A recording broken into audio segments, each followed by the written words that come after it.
सैयदना उमर फ़ारूक रज़ियल्लाहु ताला अन्हु। और ये भी बात एक साथ अपने जहन में रखें कि आपके जो वाक़ियात हमारे तक पहुँचते हैं, जो रिवायात हमें पढ़ने को मिलती है, जो आपकी सवाने हयात है, जो आपकी सीरत है, उसको अगर हम गौर से पढ़ें ना तो हमें इस चीज़ का भी इल्म होता है कि जब तक मुसल्ले रसूल पर खड़ा होने वाला एक शख्स जो था, जो मिंबर रसूल पर बैठने वाला शख्स था, वो जब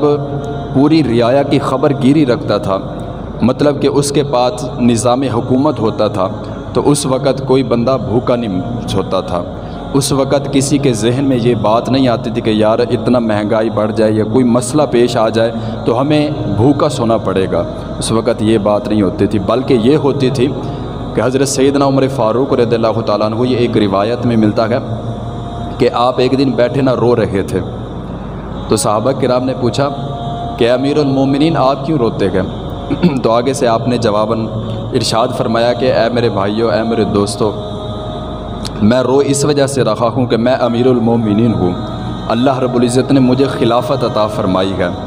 और आज एक दरिया के किनारे पुल टूटा हुआ था, खस्ता हालत में था, वहाँ पर एक बकरी का बच्चा उसमें फंस गया और उसकी टांग टूट गई और मुझे खौफ आ रहा है कल क़यामत वाले दिन अल्लाह रब्बुल इज़्ज़त ने मुझसे पूछ लिया कि ए उमर, तुझे खिलाफत अता की गई थी, तुझे रियाया की ख़बर गिरी के लिए मुकर्रर किया गया था, तो तेरी हालत ये थी कि तेरी रियाया में रहते हुए एक जानवर का बच्चा जो था उसका पैर टूट गया। वो तो इस चीज़ से भी खौफ ज़दा होते थे। तो जब तक निज़ाम हुकूमत जो था वो मुसल्ले रसूल से चलता था,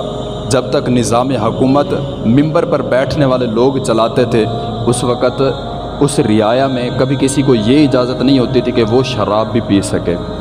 गुनाह करने का कोई बंदा सोच भी नहीं सकता था। और वहाँ पर हालत ये होती थी कि अगर औरत घर से बाहर निकली है तो किसी को इजाज़त ना होती थी कि उसकी तरफ आँख उठाकर भी देख जाए। ये जब तक दीन इस्लाम के तहत हुकूमत चलती रही, रियायत की खबरगिरी होती रही, तब तक सारा निज़ाम अच्छा था।